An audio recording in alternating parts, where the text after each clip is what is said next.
Bom dia! Olá, meu irmão, olá, minha irmã, família de fé, povo de Deus aqui reunido nesta manhã de terça-feira. Essa semana que começamos a semana sendo guiados pelo Espírito Santo. Quem lembra aí ontem, né? O que Deus falava ao nosso coração, é que essa semana será uma semana alinhada no Espírito. E essa terça-feira não será diferente. Amém? Seremos guiadas pelo Espírito, estaremos, né, envolvidas com a sua graça. É o Espírito que nos dará sabedoria, é o Espírito que nos dará discernimento pela força do nosso batismo, pela unção do sacramento do nosso batismo, por aquela água batismal que banhou a nossa vida, lavou-nos do pecado. Hoje, essa mesma presença, essa mesma unção, essa mesma paternidade espiritual é a que nos guiará. Nessa semana, estaremos todos os dias trazendo a presença do Espírito Santo sobre nós. E preste atenção, eu queria que você prestasse bastante atenção. É pelo Espírito que Jesus foi conduzido ao deserto. Foi pelo Espírito que Maria Santíssima disse: "O faça-se em mim".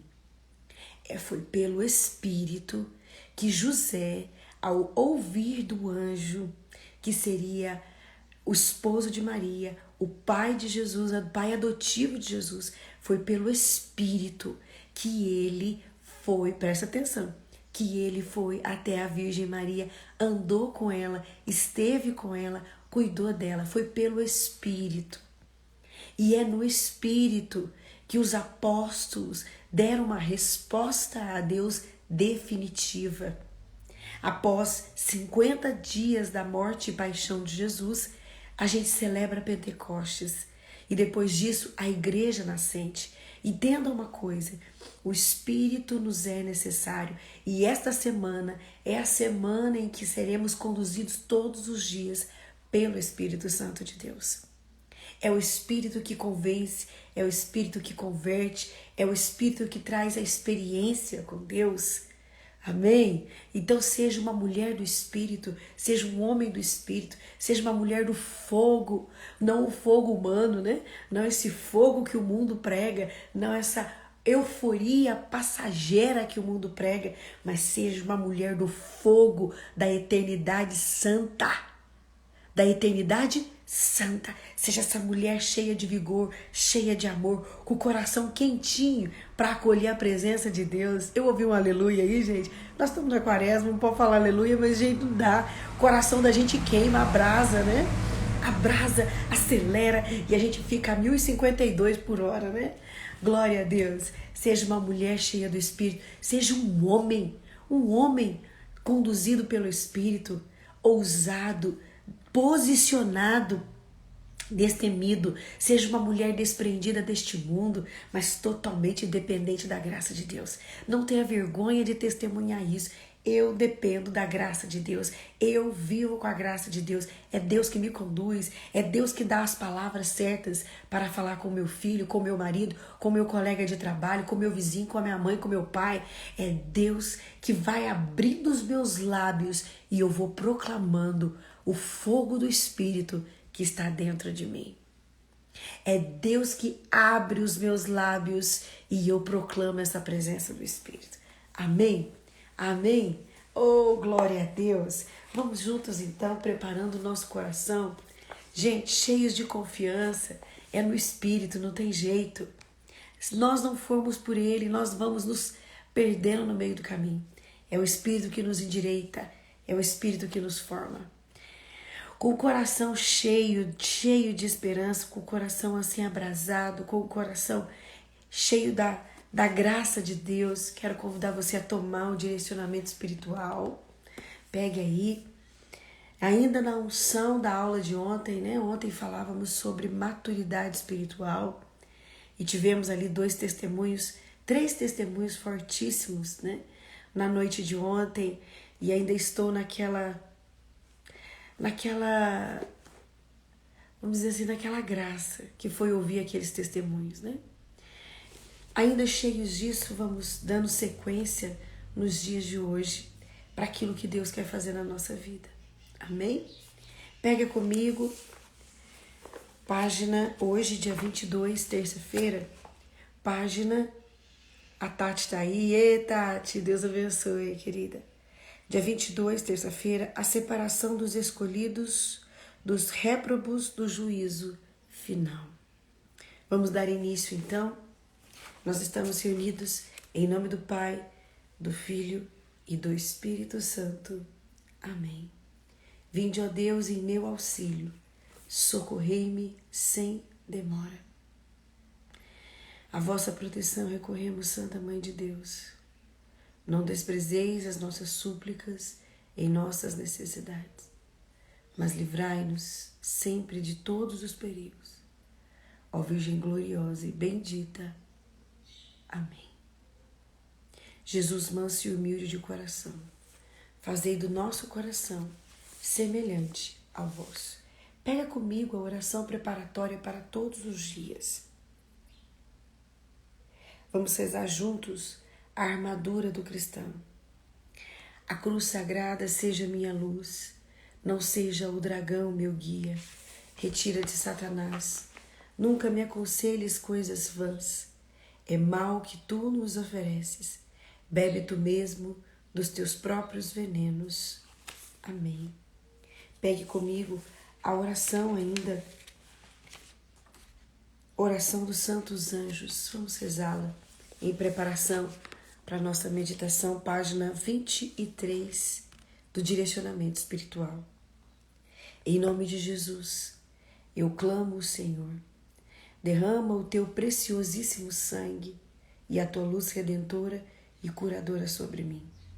Meus parentes, familiares, amigos, vizinhos e conhecidos.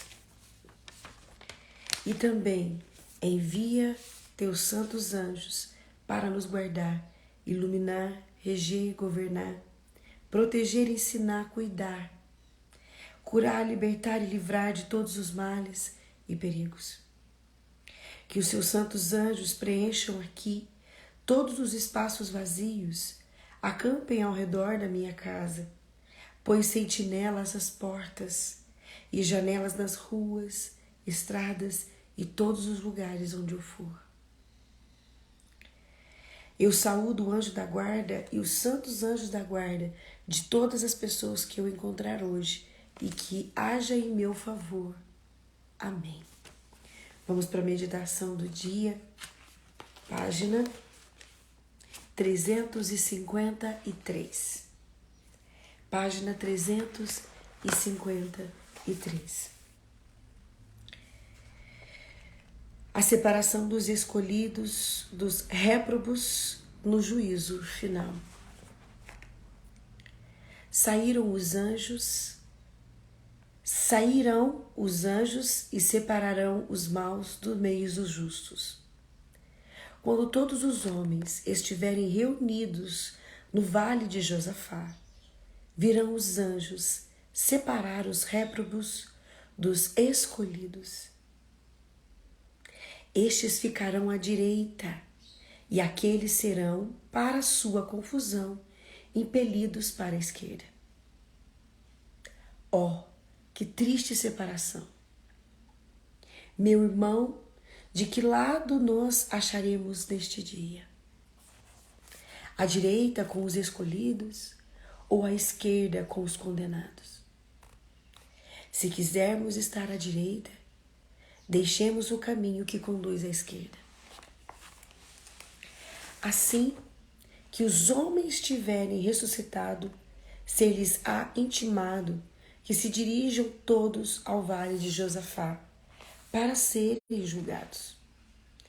Quando todos estiverem ali reunidos, virão os anjos e separarão os réprobos dos escolhidos. Os justos ficarão à direita e os condenados serão impelidos para a esquerda. Que mágoa não sentiria quem fosse banido da sociedade ou da igreja?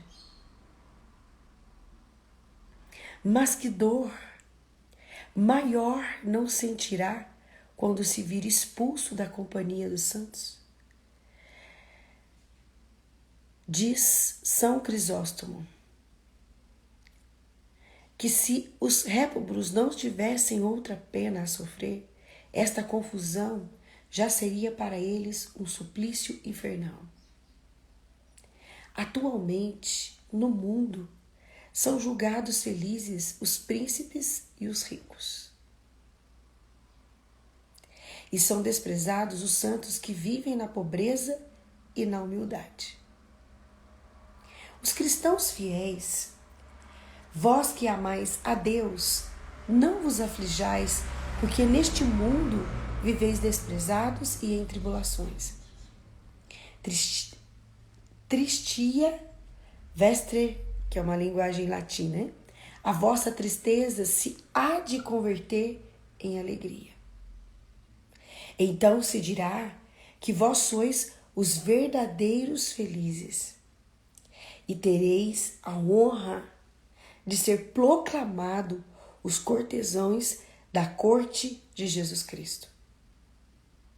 Que brilhante figura não fará então um São Pedro de Alcântara, que foi vilipendiado como apóstata, um São João de Deus, que foi tratado como insensato, um São Pedro Celestino, que morreu numa prisão depois de ter abdicado o papado. Que honra receberão então tantos mártires crucificados aqui pelos algozes. Então cada um terá de Deus o louvor. Que horrível figura, pelo contrário, não fará um Herodes, um Pilatos, o Nero e tantos outros grandes da terra agora condenados? Ó, partidários do mundo, espero-vos no vale de Josafá. Aí mudareis sem dúvida de sentimentos. Aí deplorareis a vossa loucura, infelizes. Por uma curta aparição do teatro deste mundo, tendes de fazer depois o papel de condenados na tragédia do juízo final. Meu Deus do céu. Eu vou ler novamente essa última frase. Infelizes, por uma curta aparição no teatro da vida, no teatro deste mundo, tendes de fazer depois o papel de condenados na trajetória do juízo final. Os escolhidos serão colocados à direita, ou antes, segundo o que diz o apóstolo, para a sua maior glória, serão elevados aos ares, sobre as nuvens, para irem com os anjos ao encontro de Jesus, que deve ir ao céu. Seremos arrebatados com eles nas nuvens ao encontro de Cristo. E os condenados, como um rebanho de cabritos destinados ao matador, serão impelidos para a esquerda, esperando pelo juízo que virá pronunciar publicamente a condenação de todos os seus inimigos. Meu irmão, de que lado nós acharemos nós neste dia?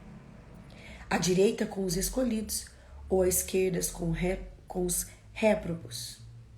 Ó meu amado Redentor, o Cordeiro de Deus, que vistes ao mundo para castigar, ó meu amado Redentor, ó Cordeiro de Deus, que viestes ao mundo não para castigar, mas para perdoar os pecados. Ah, perdoai-me sem demora, antes que chegue o dia em que deveis ser o meu juiz. Se eu então viesse a perder-me à vossa vista, ó doce Cordeiro, que me tendes aturado com tanta paciência, a vossa vista seria o inferno do meu inferno. Ah, perdoai-me, repito, sem demora. Com o socorro da vossa mão misericordiosa, fazei-me sair do precipício onde me fizeram cair os meus pecados. Arrependo-me, ó soberano bem, de vos ter ofendido tantas vezes. Amo-vos, ó meu juiz, que tanto me haveis amado. Suplico-vos, pelos méritos da morte, que me deis uma graça tão eficaz, que me torne de pecador um santo. Olha que oração linda, vou repeti-la. Suplico-vos pelos méritos da vossa morte, que me deis uma graça tão eficaz, que me torne de pecador um santo. Prometestes atender a quem vos roga.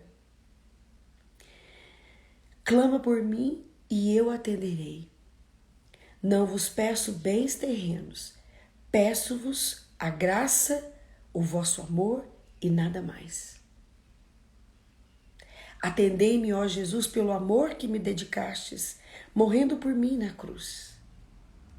Meu amado juiz, sou um culpado, mas um culpado que vos ama mais que a si próprio. Tende piedade de mim. Maria, minha mãe, vinde depressa em meu auxílio, agora que podeis ainda socorrer. Não me abandonastes quando vivia esquecendo-me de vós e de Deus. Socorre-me, já que estou resolvido a servir-vos sempre e nunca mais ofender o meu Senhor. Ó Maria, vós sois minha esperança. Amém.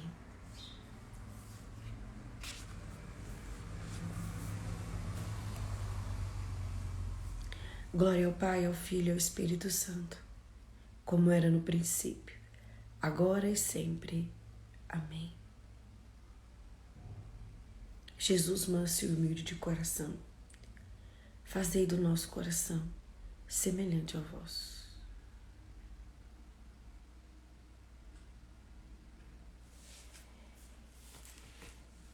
Certos de que a misericórdia de Deus é aquela que hoje nos veste como uma roupa, tampa a nossa nudez. Nós seguimos confiantes no Senhor. Peçamos o Espírito de Deus nesta manhã e nos dê a graça de um entendimento da palavra. Nos dê a graça de uma compreensão. E eu peço hoje, Espírito Santo, traz revelação para esta palavra de hoje, para este evangelho de hoje. Traz revelação do que está no coração de Deus para este povo e para mim. Amém. Vamos pegar juntos o evangelho de hoje.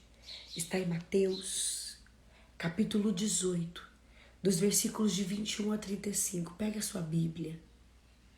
Mateus 18, dos versículos de 21 a 35. O Senhor esteja conosco, Ele está no meio de nós. Proclamação do Evangelho de Jesus Cristo, segundo São Mateus. Glória a vós, Senhor. Naquele tempo, Pedro aproximou-se de Jesus e perguntou: Senhor, quantas vezes eu devo perdoar se meu irmão pecar contra mim? Até 7 vezes? Jesus respondeu: Não te digo 7 vezes, mas até 70 vezes 7. Porque o reino dos céus é como um rei que resolveu acertar as contas com seu empregado. Quando começou o acerto, trouxe-lhe um que lhe devia uma enorme fortuna. Como o empregado não tivesse com que pagar o patrão, mandou que fosse vendido como escravo, junto com a mulher e os filhos e tudo o que possuía, para que pagasse a dívida. O empregado, porém, caiu aos pés do patrão e, prostrado, suplicava: Dai-me um prazo, e eu te pagarei tudo. Diante disso, o patrão teve compaixão, soltou o empregado e perdoou a sua dívida. Ao sair dali, aquele empregado, ele encontrou um dos seus companheiros que lhe devia apenas 100 moedas. Ele o agarrou e começou a sufocá-lo, dizendo: paga o que me deves. O companheiro caiu aos seus pés e suplicava: dai-me um prazo e eu te pagarei. Mas o empregado não quis saber disso. Saiu e mandou jogá-lo na prisão até que pagasse o que devia. Vendo o que havia acontecido, os empregados ficaram muito tristes e procuraram o patrão que lhe entregara. Procuraram-lhe o patrão que lhe contaram tudo. Então o patrão mandou chamá-lo e lhe disse: empregado perverso, eu te perdoei toda a tua dívida.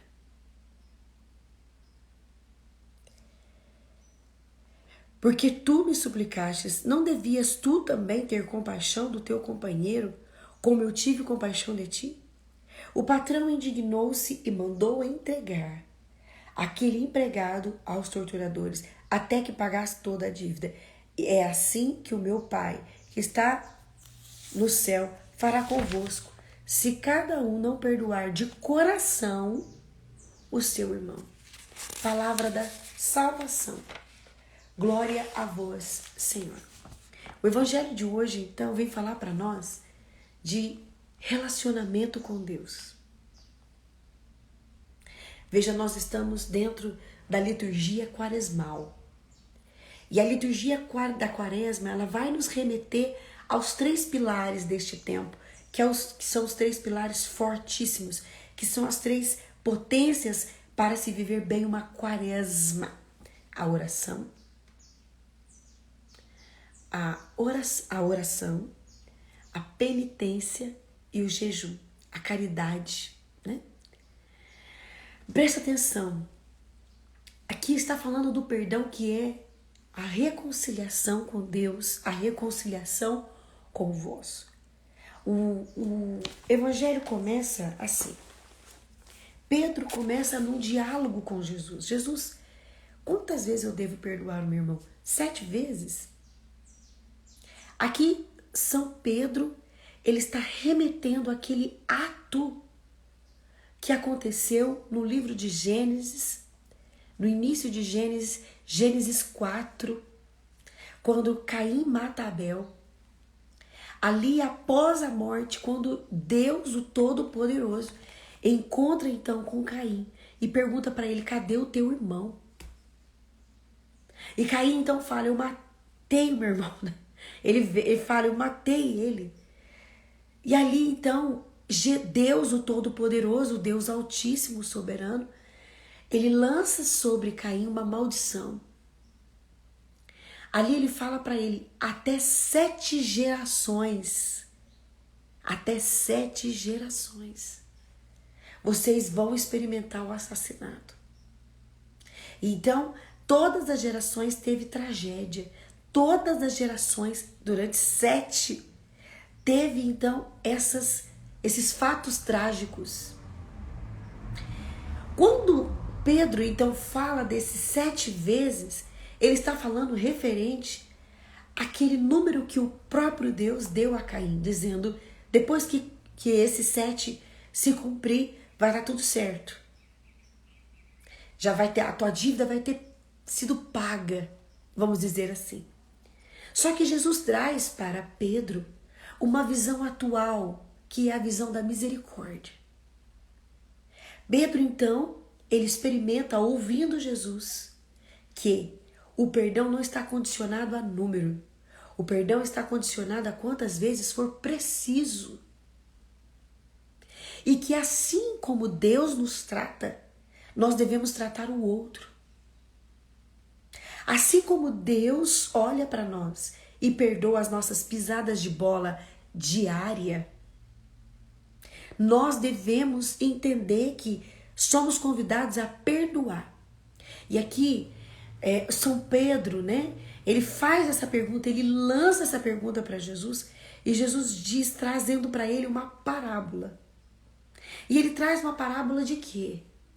De um patrão que sabe da dívida do servo. E esse patrão, ele chama, ele escuta, ele ouve a declaração daquele servo. Ele não chega impondo a ele o que ele deveria e o que ele não deveria fazer, ou o que ele ia fazer ou o que ele não ia fazer. Ele primeiro ouve aquele servo. Aquele servo, a palavra vem dizer que ele lança os seus pés e suplica. Então o patrão tem compaixão. Porém, aquele homem teve uma experiência de compaixão, mas ele não teve no seu interior a conversão. Aquele homem, ele vê o perdão do patrão, mas ele não é capaz de dar.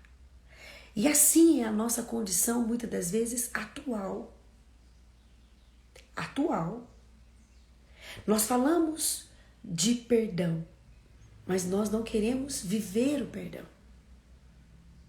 Nós falamos que as pessoas precisam perdoar, mas quando parte de nós, da experiência dolorosa, de uma mágoa, de uma traição, de alguém que fala de nós, de alguém que nos critica, de alguém que nos persegue, de alguém que nos decepciona, a gente tem dificuldade de aceitar o limite do outro.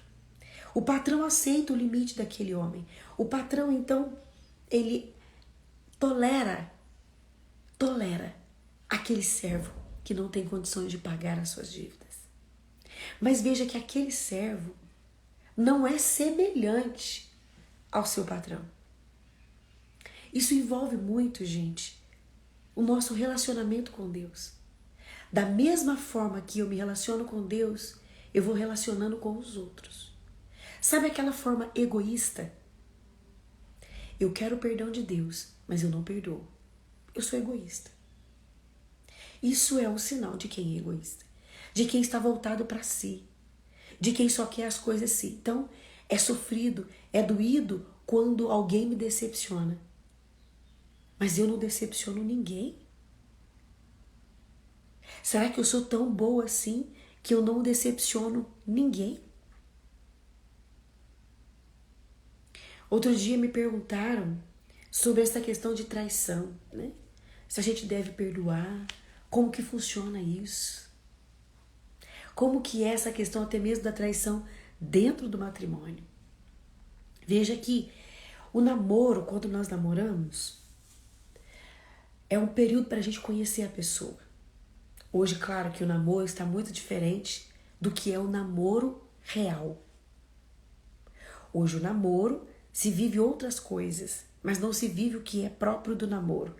Conhecer a pessoa, conhecer a família dela, saber de onde ela vem, saber quais são as intenções dela. Hoje o namoro foi feito para... Hoje o namoro, ele tomou outra linha, mas o namoro foi feito para você conhecer a pessoa e saber, eu quero casar com ela. Então, no namoro você vai percebendo os traços de quem é a pessoa e se vale a pena investir um casamento com ela. Hoje em dia, o namoro tomou uma proporção assim. Nós vamos namorar, eu vou conhecer o teu corpo, eu vou saber se você é boa de cama, eu vou saber se você vai topar tudo. E aí depois que casa, entende que o relacionamento não está pautado só em relação sexual. O relacionamento está pautado em convivência, em diálogo. Na pandemia, muitos padres se assustaram com os divórcios. Por quê? Porque as pessoas saíam de manhã, iam trabalhar, chegavam de noite, faziam o que tinha que fazer em casa, iam dormir, final de semana passavam juntos algumas horinhas, mas não se tinha a convivência. Dentro da pandemia, muitas pessoas foram trabalhar de home office. E aí os casais começaram a desentender. Eu não te suporto. As manias. Eu tenho que tolerar o seu dia inteiro aqui. Mas a gente às vezes olha só o nosso lado, né? Eu tenho que tolerar você, você não vai me tolerar, porque eu sou muito boa. Uau! Eu sou a perfeição em pessoa. Muitos padres vieram falar do susto que eles levaram, até mesmo da admiração que eles estão tendo por causa das pessoas que não conseguiram sustentar o casamento E nem foi por traição. Foi por conta de relacionamento. Foi por conta de harmonia que se perdeu. E aí então, voltando no namoro, muitas pessoas entendem, né, que o namoro, ele não é para se conhecer, mas ele é para ter outras coisas. E aí casa. E depois que casa, vai descobrir quem é a pessoa, o caráter dela, os valores dela. Só que depois você já está casado. E depois de casado já é um compromisso público e é um compromisso diante de Deus. Você prometeu honrar, amar e respeitar. Existem casos que depois do casamento a pessoa despiroca. Ou existem casos que depois do casamento a pessoa vive momentos de crise. A pessoa vive momentos difíceis de tensão. Então, antes da gente julgar, antes da gente falar de uma traição conjugal, é preciso avaliar tudo. É preciso colocar na mesa tudo. Foi um vacilo? Ele não vai fazer isso mais? Ou ele é um safado sem vergonha que vai o tempo todo me trair? E eu casei com ele sabendo que ele ia fazer isso. Veja que aqui, quando o patrão chama o empregado, ele chama o empregado sabendo que ele tinha uma dívida gigante. Aqui a palavra veio falar, devia uma fortuna. E mesmo ele tendo feito muita cagada, porque aqui a gente entende isso, né? Mesmo ele tendo feito muita coisa errada, o patrão o perdoa. Porém, ele não tem, presta atenção, ele não tem a disposição de viver o que o patrão viveu com ele. E ele cobra. Ele cobra do outro o que o outro não fez nada. Isso daí é muita gente que vive de aparências. Pessoas que vivem de aparências, elas vivem atrás de alguém que vai pagar para elas algo que elas não são capazes de pagar para o outro. Pessoas que vivem de aparência, pessoas egoístas, pessoas que são muito fechadas em si, elas estão o tempo todo olhando que o que as pessoas fizeram para mim é maior do que eu faço para elas. A decepção que eu sofri é maior do que qualquer decepção que eu possa levar a outra pessoa a ter. Presta atenção, meus irmãos. Hoje a graça de Deus precisa chegar até nós. Não dá pra gente continuar desse jeito, se achando sempre o perfeito e o certinho. Quando alguém te decepcionar, quando alguém pisar na bola, quando alguém te trair, avalie. Eu poderia ter feito a mesma coisa com essa pessoa. E como eu trataria ela? Aqui eu não estou falando pra gente virar um ar e nem um ambiente de gente safada. Ah, tô nem aí. Ah, ele me humilhou. Ah, não. Eu tô falando que é necessário ter um ponto de equilíbrio. Eu tô falando que é necessário você reconhecer. Você não é tão bom assim. E se Deus é capaz de te perdoar, por que não perdoar o outro? Por que não entrar em concordância com o outro? Se eu chego diante de um sacerdote e peço perdão a Deus, conhecendo a Deus, sabendo quem Ele é, eu traio a Deus, eu vou contrário às leis dele. Por que que eu quero que o outro faça por mim aquilo que eu não consigo fazer por Deus? Eu quero que você hoje faça essa experiência de olhar para si e perceber, há uma misericórdia derramada sobre a minha vida e eu preciso viver a misericórdia com o outro também. Uma pessoa que é capaz de viver esses dois pontos, ela tem uma vida mais leve. Ela para de se cobrar. Consequentemente, ela para de ficar cobrando os outros. Quantos de nós ficamos o tempo todo procurando em quem nós vamos colocar a culpa de uma coisa errada que a gente fez? Quem foi o errado? Quem fez isso? Quem colocou isso aqui? Quem, sabe, o tempo todo, inconscientemente, a nossa tendência é isso.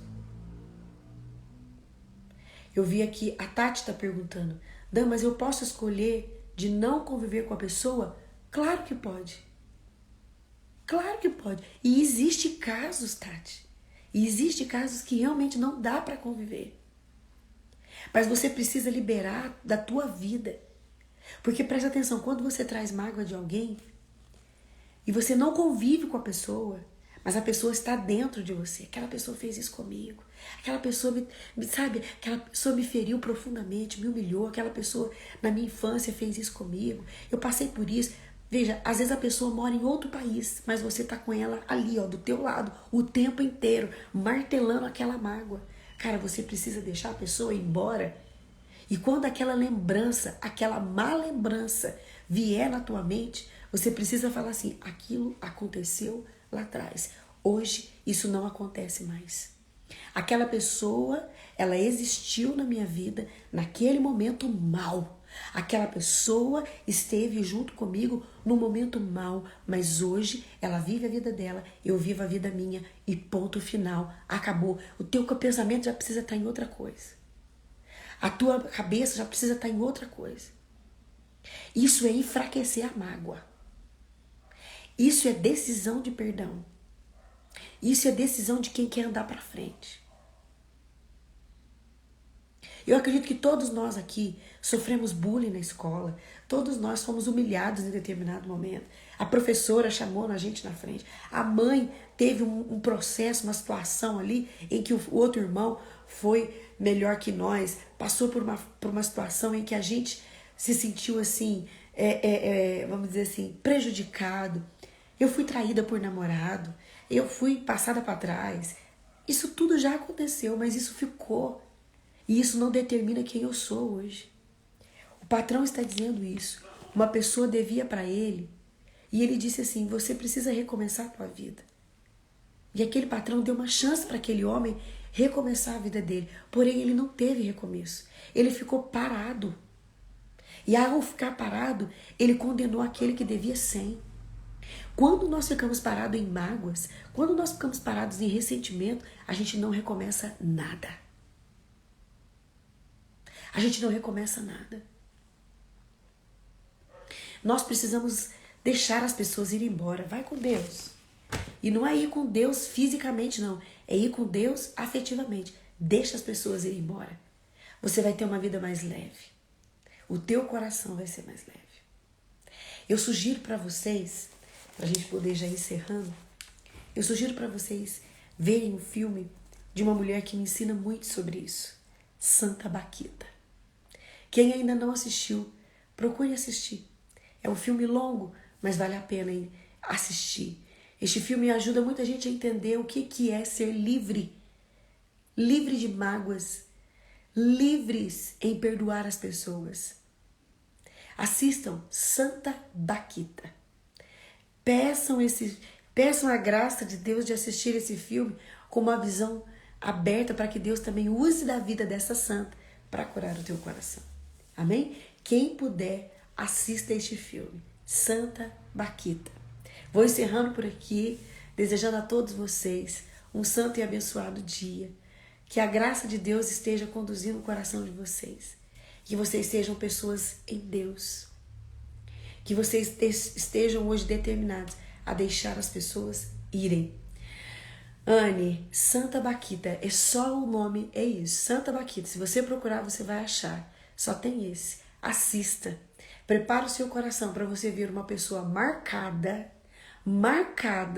mas que não ficou parada. Ela voou. Ela voou. E hoje a igreja a tem como uma santa. Uma santa.